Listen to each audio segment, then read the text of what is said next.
Selamat pagi, selamat siang, selamat malam buat para mahasiswa dan para netizen yang budiman. Di sini kita sudah masuk ke pertemuan yang ke-12 untuk praktikum algoritma dan pemrograman. Pada pertemuan yang ke-12 ini kita akan membahas tentang kelas, ya, tentang kelas ADT, ya, ADT menggunakan kelas. Pada pertemuan yang ke-12 ini akan ada dua kasus. Kasus yang pertama yaitu stack, dan kasus yang kedua membuat akun bank dengan kelas. Nah, untuk pembahasan mengenai stack ini mungkin nanti akan kita bahas lagi. Kita akan bahas lebih banyak lagi mengenai stack ini pada mata kuliah struktur data. Nah, mungkin akan saya berikan deskripsi singkat ya mengenai stack ya. Walaupun mungkin nanti akan ada pertanyaan ya, nanti akan kita bahas juga. Nah, stack ya itu adalah tumpukan yang mana dia merupakan struktur data yang berfungsi sebagai kontainer dari data. Kontainer itu wadah ya, yang dimasukkan dan dikeluarkan melalui mekanisme LIFO, last in first out. Jadi yang masuk terakhir ya, masuk terakhir akan keluar duluan. Secara sederhana, konsep LIFO ini adalah data yang dimasukkan terakhir menjadi yang pertama dikeluarkan, tuh ya. Nah, stack dapat dimanfaatkan untuk mengevaluasi ekspresi matematika, konversi ekspresi, ya, menerjemahkan sintak coding agar lebih mudah dipahami, teknik backtracking, pengecekan frasa kalimat, mengembalikan string, mengatur pemanggilan fungsi, dan lain sebagainya ya. Nah, ini mungkin Anda tidak bisa secara terlalu real memahami tentang fungsi stack ya. Jadi ini mungkin Anda ketahui saja secara singkat dulu ya. Ini ilustrasinya stack. Jadi dalam stack itu ada fungsi push dan pop ya. Operasi push itu untuk menambahkan data pada paling atas ya, ini push dia. Stack itu kan tumpukan, push dia akan masuk satu data, push lagi akan masuk data yang kedua. Jadi dia tidak bisa keluar dari bawah sini, tapi dia harus dikeluarkan dari atas. Jadi yang masuk terakhir dia akan pertama keluar. Ketika pop, yang paling atas dikeluarkan.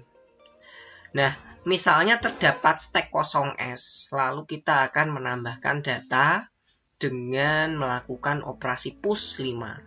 Maka S akan berisi nilai 5 ya. Setelah itu ya, ini anggap aja ini seperti operasi ini seperti list ya. Anggap aja ini kita menggunakan list, kita push 5 maka dia akan terisi 5. Lalu kita push 3 maka dia akan terisi 5 dan 3 dilanjutkan dengan 10.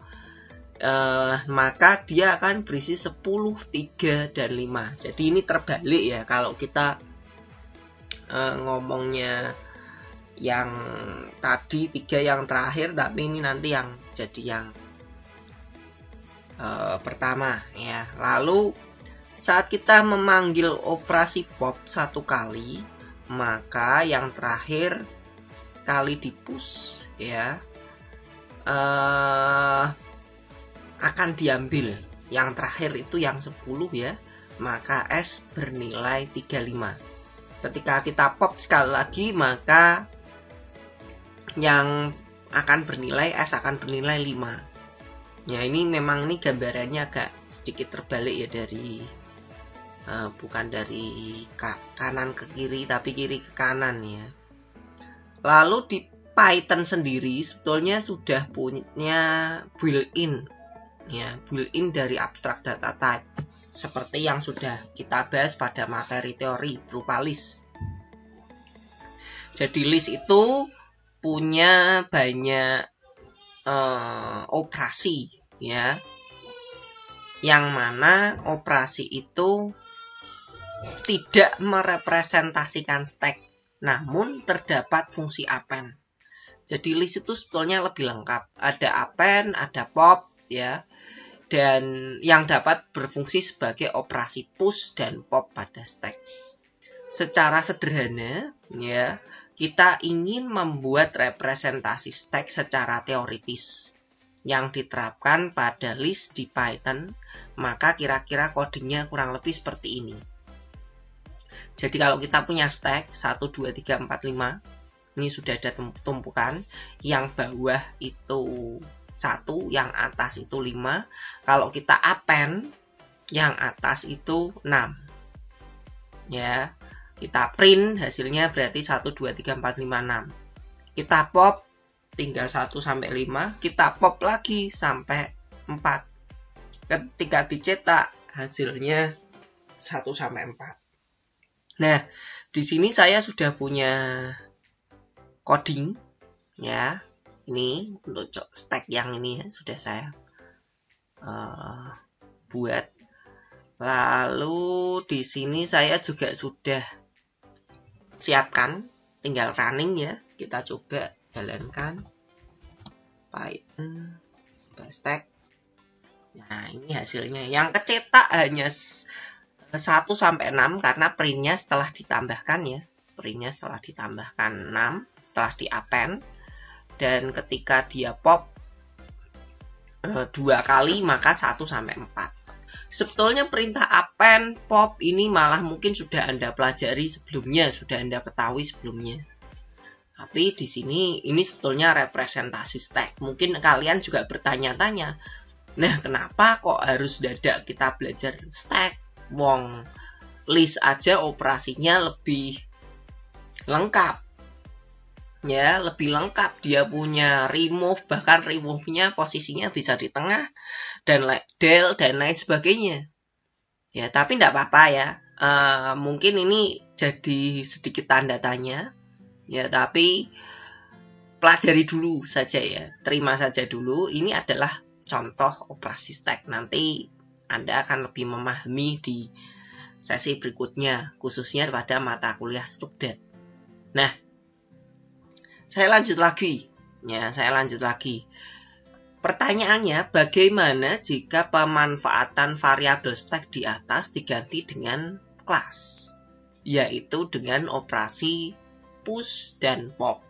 Jadi di sini kita membuat kelas stack. Ya, kelas stack.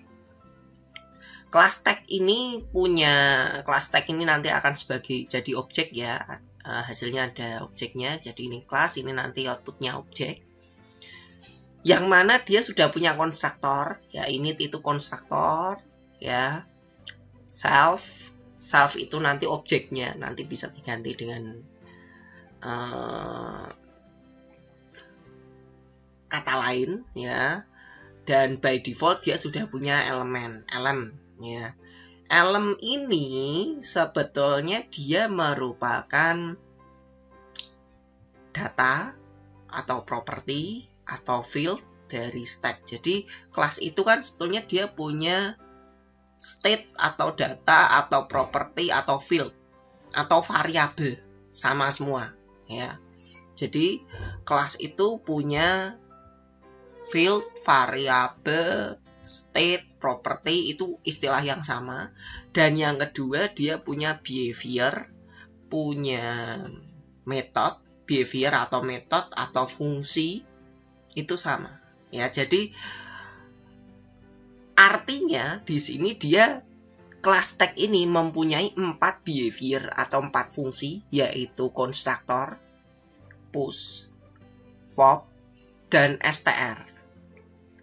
STR kemarin sudah dijelaskan, ini untuk menampilkan ya, mengubah, untuk mencetak isi dari elemen, isi dari kelas ya, mencetak isi representasi dari kelas agar menjadi sebuah string. Nah, kalau properti atau state atau variabel yang dimiliki stack itu adalah elem ya, elemen.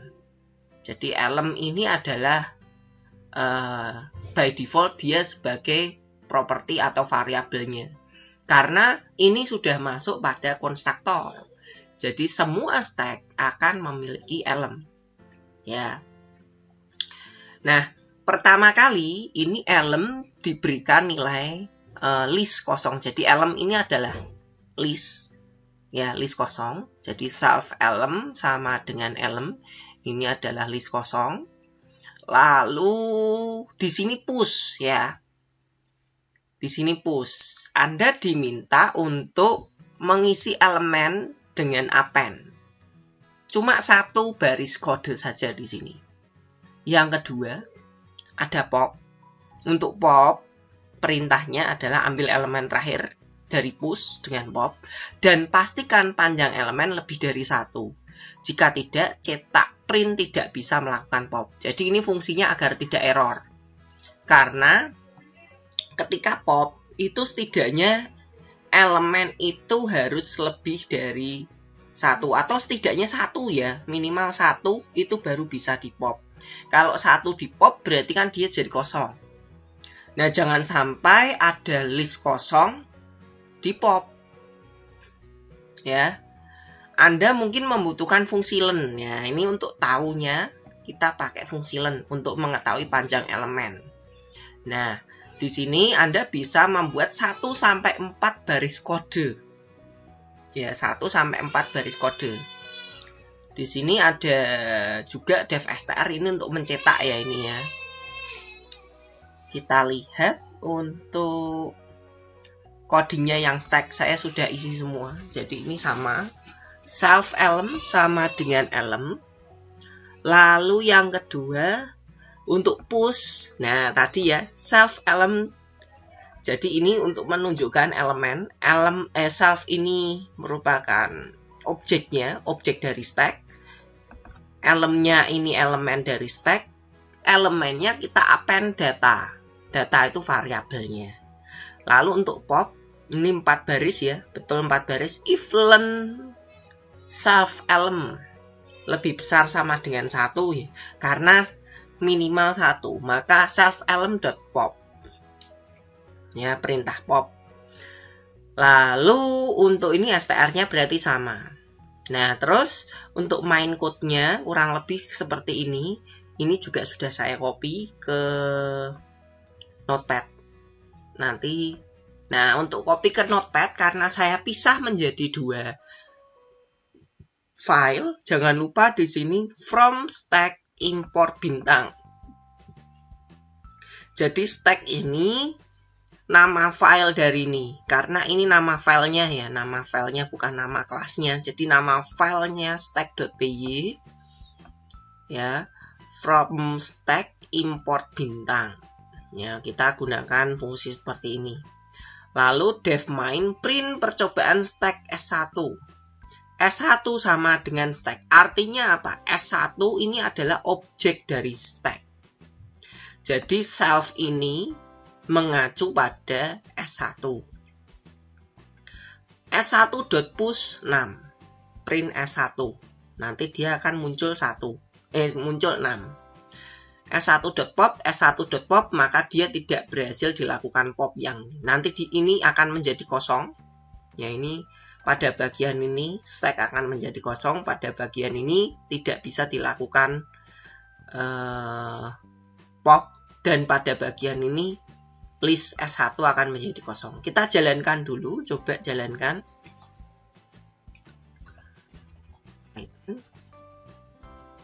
Main stack. Nah, hasilnya seperti ini ya. Jadi ini cobaan stack S1 muncul ya.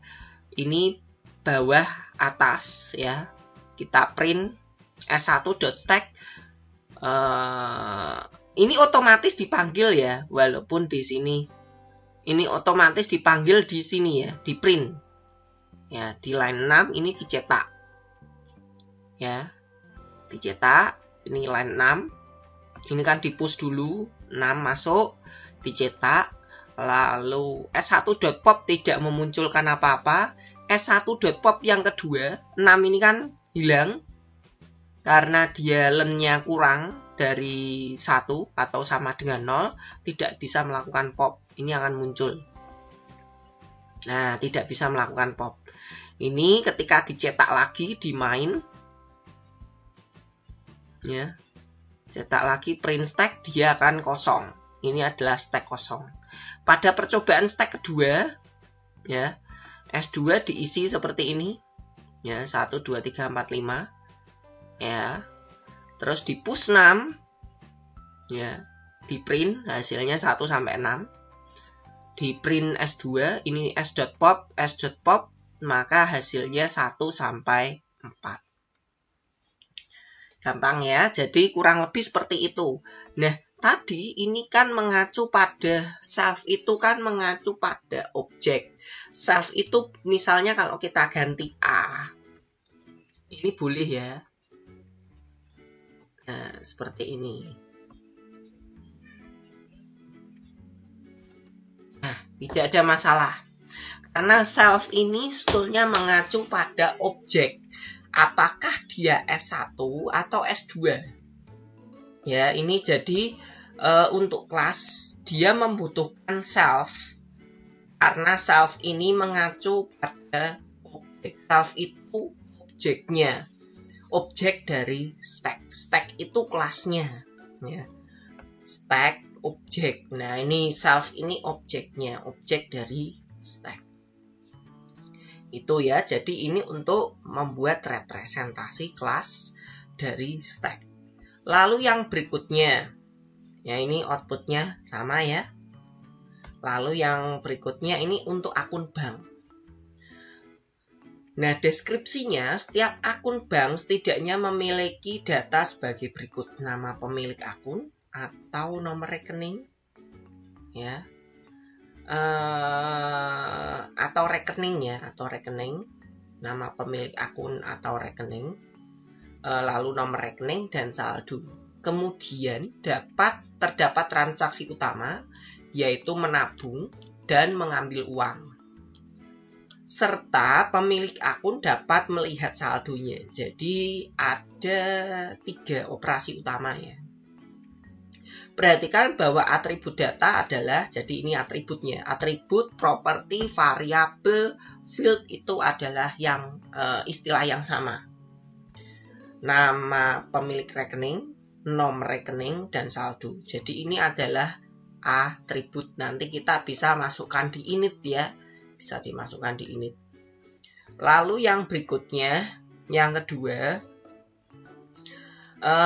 kemudian tingkah laku atau behavior atau metode atau fungsi dari sistem itu adalah menabung, yaitu proses menambahkan atau mengupdate saldo.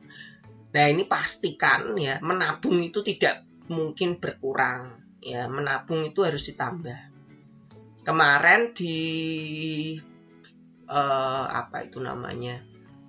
di teori, di pelajaran teori, saya juga sudah sedikit menyinggung tentang konsep PBO, yaitu salah satunya enkapsulasi. Enkapsulasi itu membuat aman.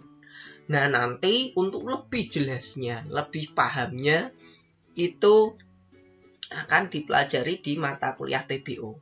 Tapi intinya, kalau Anda membuat operasi atau fungsi menabung, uang itu harus bertambah. Jangan sampai uang itu berkurang.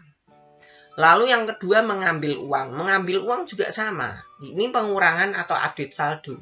Jangan sampai pengurangan uang itu malah menambah uang. Dan yang ketiga adalah melihat saldo. Nah, buatlah kelas untuk sistem akun bank ini, kemudian buat objek instan di dalam main, dan lakukan beberapa akses untuk mengatur atribut data dan memanggil metode yang ada. Nah, ini codingnya. Ini adalah gambaran codingnya ya, ada 2. Nanti akan saya pisah menjadi 2 file. Yang pertama kelas akun bank. Ya, jadi di sini ada init, konstruktor, init atau konstruktor. Di sini ada self, nama, nomor rek, dan saldo sama dengan 0. Jadi saldo defaultnya kita kasih nilai 0. Self nm sama dengan nama. Ini kelihatannya salah ya. Harusnya ini nm jadi nama, nrek jadi norek, ya saldo jadi self.saldo. Ini mungkin sudah saya pindah ke Notepad. Nah ini ya, jadi self.nama bukan nm. Loh, kenapa kok self.nama sama dengan nama? Kita lihat yang stack ini self.elem sama dengan elem. Nah ini juga sama, self.nama sama dengan nama. Self.nama ini adalah variabel yang mengacu pada milik objek. Sedangkan nama ini adalah variabel yang mengacu pada parameter. Jadi nama ini adalah parameter, self nama ini adalah variabel instan milik objek.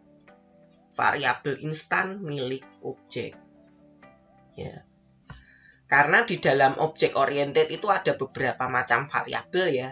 Salah satunya variabel instan. Ini self norek dan norek itu juga variabel yang berbeda. Ini milik objek, ini parameter.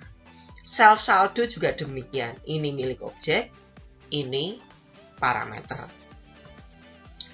Nah, lalu yang berikutnya adalah lihat saldo. Di sini sudah saya isikan ya. Print self nama. Print self norek. Ya. Lalu di sini juga ada print self saldo. Ya, bukan print nama, print norek, print saldo. Kalau print nama ini mengacu pada variabel instan. Variabel lokal. Jadi kalau di sini saya punya nama sama dengan D seperti ini ya. Kalau saya tulis ini nama saja, ini akan mengacu pada variabel lokal. Ya, ini saya biarkan saja. Ya, mungkin saya tulis nama sama dengan D di sini ya. Ini self.nama. Akan saya jalankan dulu untuk yang akun bank. Nah, ini namanya tetap boy. Ya, namanya tetap boy. Ini bisa dilihat di sini. Namanya boy. Ya. Di sini bisa dilihat. Yang ini kita lihat ini ya. Karena self ini mengacu pada objek, ini dibiarkan saja. Ini hanya ada dua parameter. Boy itu untuk mengisi nama, norek itu untuk mengisi nomor rekening. Dan saldo tidak perlu kita isi, karena ini sudah ada nilai default. Ya, sudah ada nilai default. Kalau ini saya ganti dengan nama, maka yang muncul adalah Budi. Jadi tadi sudah saya jelaskan bahwa nama ini adalah variabel lokal. Sedangkan self.nama ini adalah variabel instan milik objek. Ya, bisa dipahami ya sekarang ya. Ini untuk lihat saldo tadi. Lalu yang menabung self.saldo sama dengan saldo plus uang. Nah, sedikit membahas tentang konsep enkapsulasi. Kalau coding seperti ini saja, kita bisa lakukan manipulasi seperti ini. Mengambil saldo, saya isi minus. Nah, kalau mengambil itu yang mana mengambil? Ya, mengambil, ini kan jadinya minus. Sebentar, tadi. Nah ini ya. Jadi saldo kok bisa minus? Mengambil uang awalnya saldo 0 diambil, ini kan tidak sesuai dengan konsep enkapsulasi sebetulnya. Ya. Tidak aneh juga, wong lihat saldo tadinya kosong diambil 100.000 kok bisa minus. Harusnya saldo tidak bisa minus. Kalau saldo bisa minus malah banknya ngikut.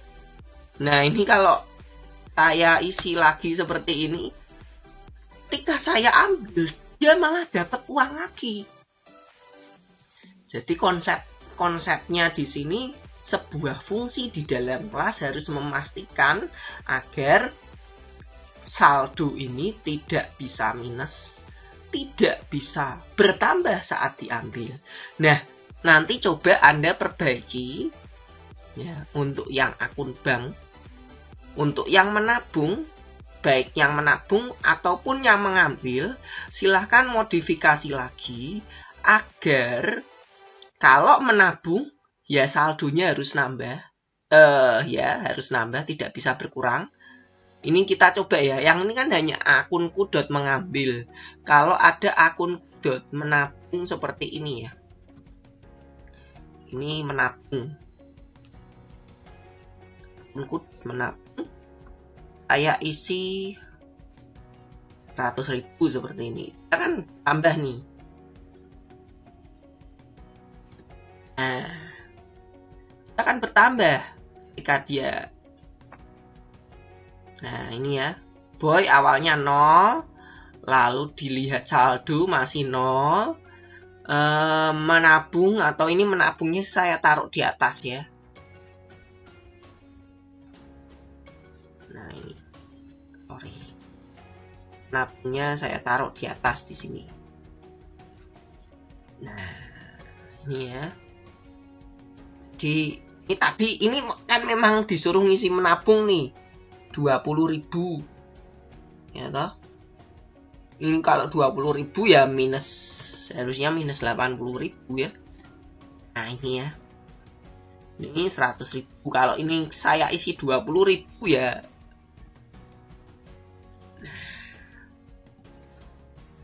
120. Tapi kalau ini saya hilangkan, akan jadi 80.000 ya kan. Nah, ini gimana caranya agar si boy tidak bisa menabung minus, tidak bisa menabung berkurang uangnya, dan tidak bisa mengambil bertambah uangnya gitu ya. Ini jadi silakan nanti Anda mungkin kerjakan juga untuk absensi di forum ya. Silahkan Anda coba buat untuk permasalahan yang ada di akun bank ini, fungsi menabung dan mengambil. Mungkin itu ya untuk materi hari ini. Terima kasih dan selamat belajar.